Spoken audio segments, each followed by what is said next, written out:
está passando pelo câncer, mas nós não somos o câncer. বিশ্বকাপ ফুটবলের উত্তেজনা যখন তুঙ্গে তখন মাঠের লড়াইয়ের চেয়েও আলোচনার কেন্দ্রে চলে এলেন ব্রাজিলিয়ান সুপারস্টার নেইমার জুনিয়র। তবে এবার কোনো গোল বা ড্রিবলিংয়ের জন্য নয়, বরং খোদ ব্রাজিলের প্রেসিডেন্ট দা সিলভার এক রসিকতাপূর্ণ মন্তব্যে শিরোনামে এলেন এই তারকা ফরোয়ার্ড। নেইমারকে তিনি অভিহিত করেছেন বিশ্বের প্রথম হোম অফিস করা খেলোয়াড় হিসেবে।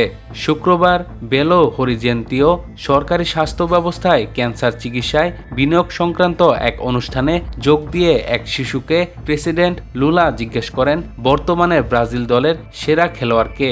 শিশুটি নেইমারের নাম নিলে প্রেসিডেন্ট মজা করে বলেন, নেইমার তো খেলছেই না, সে হলো বিশ্বের প্রথম হোম অফিস করা খেলোয়াড় যাকে দলে ডাকা হয়েছে।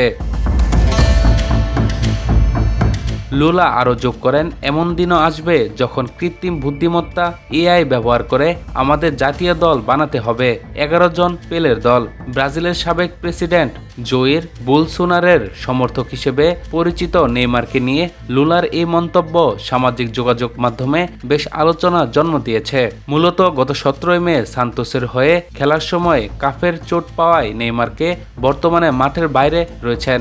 1 মাস ধরে পুনর্বাসনে থাকা এই তারকা ফরোয়ার্ড বিশ্বকাপে ব্রাজিলের প্রথম ম্যাচে মরক্কোর বিপক্ষে ছিলেন দর্শক হয়ে।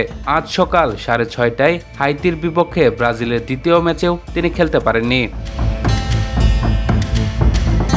কার্লো আনচেলত্তির দল যখন হাইতির বিপক্ষে ফিলাডেলফিয়ায় 3-0 গোলে জয়লাভ করেছেন, নেইমার তখন যুক্তরাষ্ট্রের নিউ জার্সিতে দলের বেস ক্যাম্পে সেরে উঠেছেন।